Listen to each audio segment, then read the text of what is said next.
കാലയന്ത്രം. കേരളത്തിലെ പഴയ തറവാടുകളും പാടങ്ങളും നിറഞ്ഞ ഗ്രാമത്തിലാണ് ഡോക്ടർ രവി താമസിക്കുന്നത്. റിട്ടയർഡ് ഭൗതികശാസ്ത്രജ്ഞനായ അദ്ദേഹം തൻ്റെ കുടുംബ വീടായ നീലമംഗലം തറവാട് പുതുക്കി പണിയാൻ തീരുമാനിച്ചു. ആ വീടിൻ്റെ തട്ടിമ്പുറത്ത് പഴയ സാധനങ്ങൾക്കിടയിൽ നിന്ന് അദ്ദേഹം വളരെ വ്യത്യസ്തമായ ഒരു പെട്ടി കണ്ടെത്തി. അതൊരു പഴയ തടിപ്പെട്ടി പോലെ തോന്നിപ്പിക്കുമെങ്കിലും അതിൻ്റെ പുറത്ത് അജ്ഞാതമായ ലിപിയിൽ എന്തൊക്കെയോ കൊത്തിവെച്ചിരുന്നു. പെട്ടി തുറന്നപ്പോൾ അതിൽ നിന്ന് ഒരു നീല വെളിച്ചം പുറപ്പെട്ടു. പെട്ടെന്ന് ശക്തമായ ഒരു കാറ്റ് വീശുകയും ഗ്രാമം മുഴുവൻ ഒരു പുകമഞ്ഞിൽ മൂടുകയും ചെയ്തു. പുകമഞ്ഞ് മാറിയപ്പോൾ രവി കണ്ടത് തൻ്റെ ഗ്രാമത്തിൻ്റെ പഴയ രൂപമായിരുന്നു. അവിടെ കറണ്ട് കമ്പുകളില്ല, ടാർ റോഡുകളില്ല. ആളുകൾ പഴയ രീതിയിൽ വസ്ത്രങ്ങൾ ധരിച്ച് നടക്കുന്നു. താൻ 50 വർഷം പുറകോട്ട്, അതായത് 1970കളിലേക്ക് പോയെന്ന് രവി തിരിച്ചറിഞ്ഞു. അദ്ദേഹം തൻ്റെ തറവാട്ടിലേക്ക് ഓടിച്ചെന്നു. അവിടെ അദ്ദേഹത്തിൻ്റെ അച്ഛനും അമ്മയും ചെറുപ്പക്കാരായി ഇരിക്കുന്നു. പക്ഷെ അവർക്ക് രവിയെ തിരിച്ചറിയാൻ കഴിഞ്ഞില്ല. തന്നെ ഒരു ഭ്രാന്തനായി കണ്ട് അവർ വീട്ടിൽ നിന്നും പുറത്താക്കി. എങ്ങനെയെങ്കിലും തിരികെ പോകാൻ അദ്ദേഹം ആ പഴയ പെട്ടി തിരിഞ്ഞു. പക്ഷെ അത് അവിടുത്തെ ഒരിടത്ത സ്ഥലത്തും കണ്ടിരുന്നില്ല. വർഷങ്ങൾ കടന്നുപോയി. രവി ആ പഴയ കാലത്ത് തന്നെ ജീവിക്കാൻ ശീലിച്ചു. പക്ഷെ ഒരു കാര്യം അദ്ദേഹത്തെ അത്ഭുതപ്പെടുത്തി. ആ ഗ്രാമത്തിലെ ഒരു കുളക്കടവിൽ അദ്ദേഹം തൻ്റെ പഴയ തടിപ്പെട്ടി വീണ്ടും കണ്ടു. അത് തുറക്കാൻ ശ്രമിച്ചപ്പോൾ ഒരു ഗ്രാമവാസി പറഞ്ഞു, "ഇത് നമ്മുടെ നാടിൻ്റെ ഐതിഹ്യമാണ്. ഇത് തുറക്കുന്നവൻ കാലത്തിൻ്റെ തടവിലാകും." രവി ആ പെട്ടി ബലമായി തുറന്നു. വീണ്ടും ആ നീല വെളിച്ചം. അദ്ദേഹം ബോധരഹിതനായി വീണു.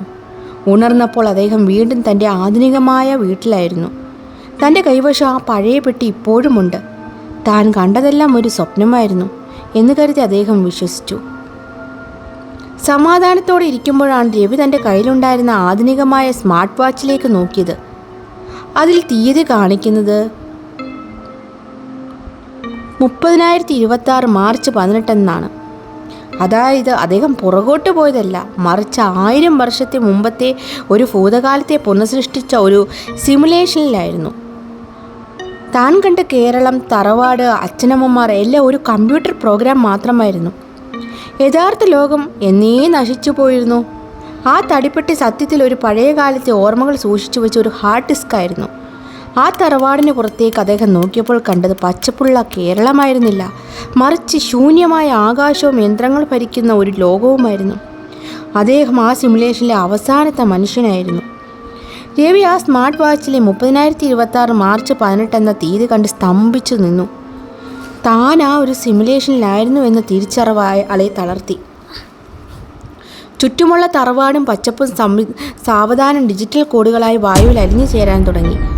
പെട്ടെന്ന് ആ മുറിയിലേക്ക് ഒരാൾ കടന്നു വന്നു. അത് രവിയുടെ തന്നെ രൂപമുള്ള എന്നാൽ പ്രായം കുറഞ്ഞ ഒരു യുവാവായിരുന്നു.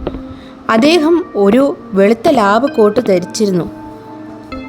ആ യുവാവ് രവിയെ നോക്കി പുഞ്ചിരിച്ചുകൊണ്ട് പറഞ്ഞു, "നമസ്കാരം ഡോക്ടർ രവി. നിങ്ങൾ ഈ പരീക്ഷണം വിജയകരമായി പൂർത്തിയാക്കിയിരിക്കുന്നു. ഞങ്ങൾ 31ാം നൂറ്റാണ്ടിലെ ശാസ്ത്രജ്ഞരാണ്. നശിച്ചുപോയ ഭൂമിയെ പുനരുജ്ജീവിപ്പിക്കാൻ പഴയകാലത്തെ മനുഷ്യരുടെ ഓർമ്മകൾ ഞങ്ങൾക്ക് ആവശ്യമായിരുന്നു." രവി വിറയ്ക്കുന്ന സ്വരത്തിൽ ചോദിച്ചു, "അപ്പോൾ ഞാൻ വെറും ഒരു ഡേറ്റ മാത്രമാണോ? എൻ്റെ വികാരങ്ങളും എൻ്റെ കുടുംബവും എല്ലാം വെറും പ്രോഗ്രാം മാത്രമായിരുന്നു?" യുവാവ് മറുപടി നൽകി, "അതെ, പക്ഷെ നിങ്ങളൊരു പ്രത്യേക ഡേറ്റയാണ്.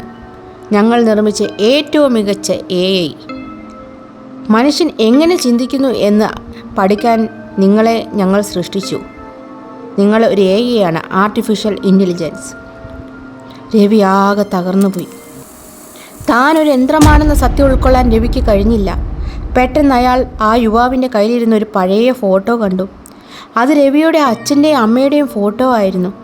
രവി ആവേശത്തോടെ ചോദിച്ചു, "ഇതെൻ്റെ അച്ഛനമ്മമാരല്ലേ? ഇവരെങ്കിലും സത്യമായിരുന്നില്ലേ?"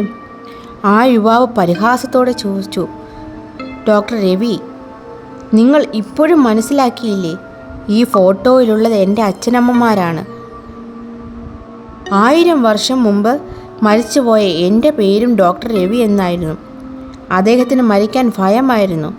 അതുകൊണ്ട് മരിക്കുന്നതിന് മുമ്പ് അദ്ദേഹം സ്വന്തം തലച്ചോറിലെ ഓർമ്മകൾ ഈ തടിപ്പെട്ടി രൂപത്തിലുള്ള ചിപ്പിലേക്ക് മാറ്റിവെച്ചു. ഞാൻ ആ പഴയ ഓർമ്മകളെ ഒരു റോബോട്ടിലേക്ക് ഡൗൺലോഡ് ചെയ്തതാണ്. ആ റോബോട്ടാണ് നിങ്ങൾ." രവി ഞെട്ടിപ്പോയി. ആ യുവാവ് തുടർന്നു. സത്യത്തിൽ ഞാൻ നിങ്ങളുടെ മകനാണ്. നിങ്ങൾ മരിച്ചുപോയി എന്ന് വിശ്വസിക്കാൻ എനിക്ക് കഴിയുന്നില്ല. അതുകൊണ്ട് ഞാൻ നിങ്ങളെ വീണ്ടും വീണ്ടും സിമുലേഷനിലൂടെ ജീവിപ്പിക്കുകയാണ്. ഇപ്പോൾ നിങ്ങൾ കാണുന്ന 30,026 ലോകവും ഈ ലാബും എല്ലാം ഒരു സിമുലേഷൻ മാത്രമാണ്. നമ്മൾ രണ്ടുപേരും ഇപ്പോൾ ഒരു കമ്പ്യൂട്ടറിനുള്ളിലാണ്. പെട്ടെന്ന് ആകാശത്തെ ഒരു വലിയ ശബ്ദം കേട്ടു. System rebooting, delete all data. System rebooting, delete all data. രവിയും അയാളുടെ മകനും പരസ്പരം നോക്കി നിൽക്കെ ലോകം മുഴുവനും ഇരുട്ടിലേക്ക് മറഞ്ഞു. അവർ ആരുടെയോ കമ്പ്യൂട്ടറിലെ ഡിലീറ്റ് ചെയ്യപ്പെട്ട വെറും 2 ഫയലുകൾ മാത്രമായിരുന്നു.